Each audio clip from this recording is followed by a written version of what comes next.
So we're going to start learning about Prshas Savo, and the most notable thing about Prshas Savo is, of course, the klolos. Right? There are these not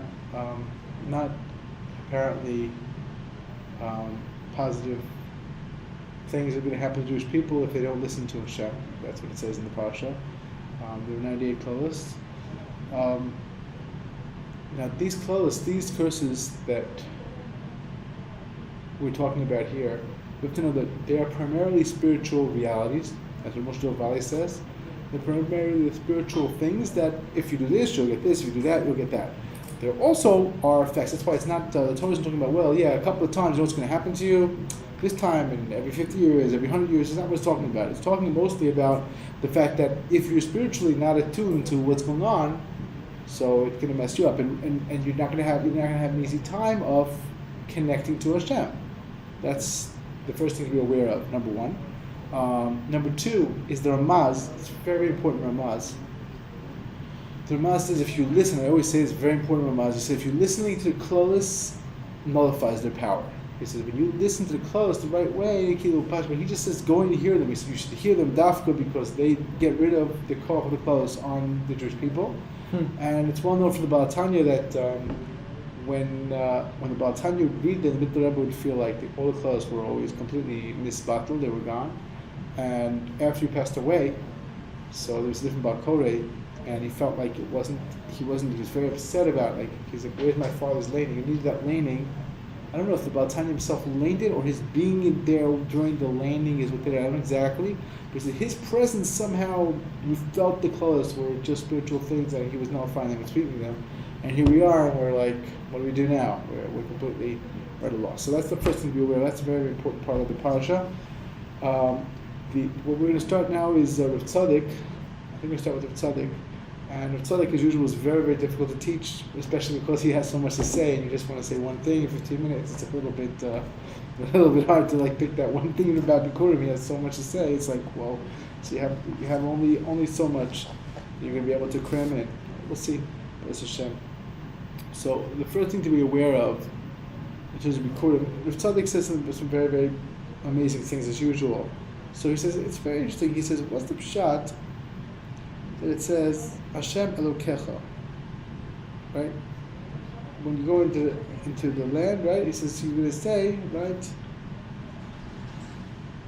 He says you say, Higarati Hayom, I said today La Hashem Elokecha, to Hashem your God. Who is he talking to? Why doesn't he say La Hashem Elokeinu? And this also asks this question. To Hashem our God, your God. Strange. That's question number one. He does this as usual. He's going to answer it wondrously. That's the first thing he has to ask. And the next thing he's wondering about, there's another also Pele. The Ramban asks. He says, it says you will bring the Bikurim to the Kohen in your day. So the Ramban says, it doesn't seem to be necessary to say the Kohen in your day, because who else are you going to bring it to? The Kohen from 100 years ago? You don't have another choice, right? You're going to the Beis Hamikdash. You can't like bring in a kever. You can't go, we're going to give it to Tzaddikim. Because it says in the Beis Hamikdash, the only Kohanim present in the Beis Hamikdash are going to be Kohanim in your day. So what's going on? It's very true. So Rabban asks this question. But Tzaddik answers both questions very powerfully. He said, you have to know that it says 9 times in the parasha, Shalokecha, right? She says, these inyanim,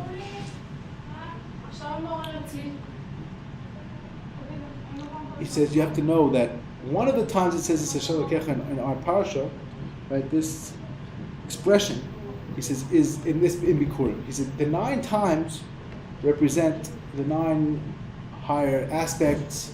He said, and the 8th times represent the 9 higher aspects, and the 9th time is the lower aspect of the Tzaddik, of Yosef Tzaddik, all these different and Inyanim. He said, which a Kohen, being a Kohen, gives a person tremendous, empowers a person very much. He has a very special calling, and he has a koch. Kohen is a special opportunity to bring Hashem into the world on a different level than a Yisrael. Something very, very special. And when he messes up, he messes up worse. But he says, but that's why a Kohen, he said, he's got this special thing, this special koch of Yira, like Yosef had, this of Yisrael, these deep things, that he has this deep connection to Hashem. that he has a power to really help a person. So he says, that's the simple, like on a simple level. He says, that's the answer, right? Answer number one, point number one. So what's the answer? The answer is simple. So it's number one, why does he say, he's talking to the Kohen. He's saying, on your level, I'm bringing the Bikurim and I'm connecting to Hashem. That's the first thing he says.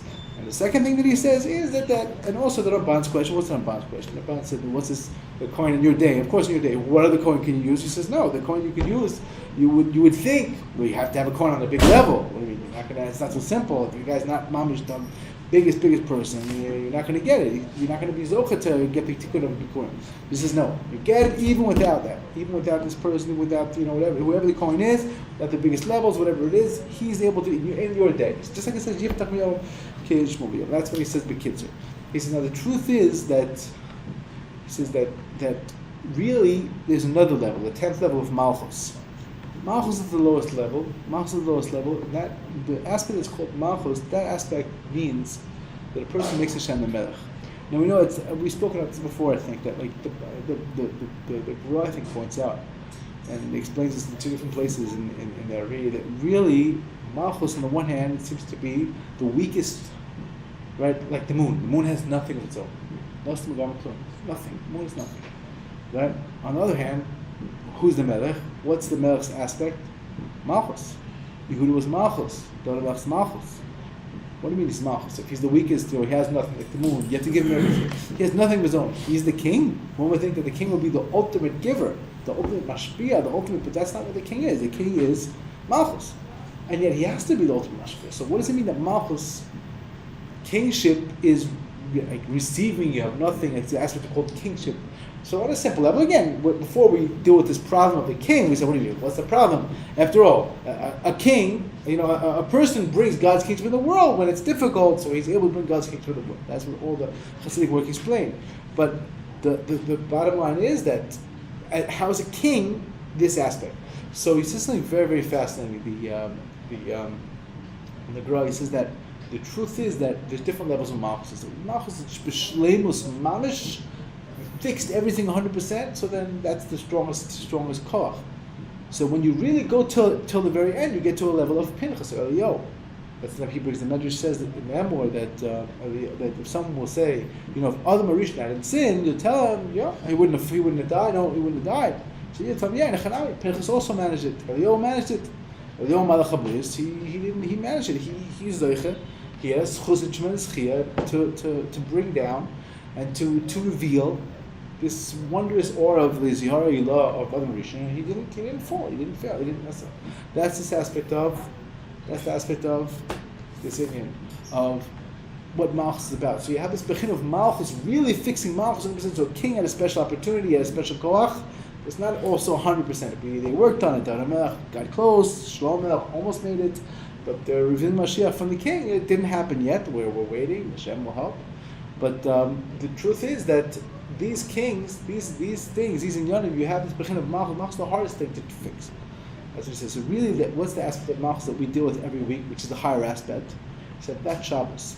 He said, so Bikurim is a murdik thing, a very powerful thing what Bikurim is, right? Bechor, the aspect of Bechor is Biner, Keser, Das, and Chachma, all the highest levels, right? Chabad and Keser. That's what Bechor is, and Bikurim also from this aspect of giving every new thing to Hashem. That's what Tzaddok says in the second piece, that we don't have time to do the whole thing, we do a little bit like this aspect of Bikurim is this understanding that everything is under Hashem's Ishkach. It's all Hashem's divine providence. Everything happens divine providence. Your field, your gash, your material, it's all divine providence. It's all from Hashem. It's not about, there's no accidents. You're not in an accident. What will I do? I'm in an accident. It's not an accident. The first thing, the most important thing you give to Hashem, you should realize all the gashmis, the things grew better, they grew worse, this happened, that happened, all that is all under Hashem. So that's why it's only Yisrael. So that's why it's only Yisrael, because only Yisrael can reveal the highest Hashgacha, or trying to bring the aspect of Yisrael to where you live in Chutz, but that's much harder. Generally speaking, the place when you can reveal the absolute divine providence of every person at all times is Eretz Yisrael. That's what we are. So that's how he explains. So he said Shabbos, every person gets a higher light than the Yeshua Shabbos is a higher light than Bikurim. That's what Rav Tzaddok says. So the Bikurim is supposed to give us a deep, deep connection to the understanding that every material thing is hashgacha. So Tzaddok brings, the Gemara says that when you give a Talmid Chacham something, it's like you brought Bikurim. Right? You can wine, you can whatever you need. He says certainly your Suda Shabbos is higher than that. He brings a proof to it. He says your Suda Shabbos is higher. He says therefore we see that every Suda Shabbos has the tremendous potential to really reveal to you and make you understand deep down that everything is divine providence. That the providence of Hashem, the connection to Hashem. That's what Suda Shabbos is about. That's how he explains. He said that's why. He says Shabbos is Misa Malchus, and connection to Israel, the person who keeps the Shabbos to kill Chasa is Zoicha to complete Geula. You get complete redemption by keeping Shabbos properly. Shabbos properly is going to give you redemption, at least for the next week, at least for your personal self. Mm-hmm. Of course, we have to focus on the general redemption as well, but the Baal Shem Tov said the main thing is remembering redeeming yourself. Don't stay in distant places. Don't stay in places that are not good, not positive, not connecting, not what you're supposed to be. Adarab v'adarab. That's how the Tzaddok explains. So he says, even though everything isn't fixed and the world goes after the majority, so it's not so good. If everyone kept the Shabbos, fine, we will be revealed. Every person befrat, he keeps Shabbos, he is revealed in and of himself. And if he's zocher really, he only dies because there's an aspect of very, very not easy to fix this aspect. And the Yonovi fixed it, but it's not so easy for us to fix it. Because it's the Ariyalah, and we need to fix everything we need to fix to be able to stay and not have necessity to pass away. So, but when a person in that aspect, a person passed away, that person is like it's like nothing to him because he understands and he knows that it's really about Hashem. Everything we're here for a divine purpose, and the goof is just the goof. It's just the body. I enjoy the story of Shach. I can tell it again, right? And again, this idea of being focused on the ruchni and not the gashmi. Even though you have to be involved in the gashmi very often. But our focus should be ruchni. So what does this mean? This means that, what this means is that the Shachti, once he spoke with his professor in the hospital, in Savo, I think it was, eye doctor or something, and he told the doctor, what are the chilanim going to do? He said, what are you guys going to do? Die, and then that's it. What's going to happen? So the doctor's looking at him. So I haven't yet met a Haredi who didn't die. You guys died too? So the Rav Shach said, that's such a silly point. He said, listen for a minute. So you have a guy in the desert. He's riding his donkey, right? At a certain point, the creature dies. He said, if he's a normal person, he's like, okay, he died, takes his water, keeps walking. He said, but if a person's entire life is mostly invested in the donkey, what will he do? He'll be beside him. He's mourning the creature. This is his whole life. He said the chamor is the chomrius. If you're completely into material, well, you're in big trouble. That's what Prshas said. This is the idea we want very much. Mizoch and Bikurim. We want to remember the first thing, the most important thing. All this gashmis is really for ruchni purpose. We have to remember to focus on connection. There was once a lady. I'll end with this story. There was once a lady who walked on the train. The Chavetz Chaim was traveling to visit Melter and a bunch of Talmidim from his yeshiva. I guess it was might have also called Eitz Chaim, I'm not sure, in Europe. And she was selling peanuts. Widows, that's what they would do. Jewish widows, they would sell peanuts to like sort of make a living, go on the train, whatever. Go on, go off, they'd stop, have it long. So everyone gave her a few pennies and bought peanuts.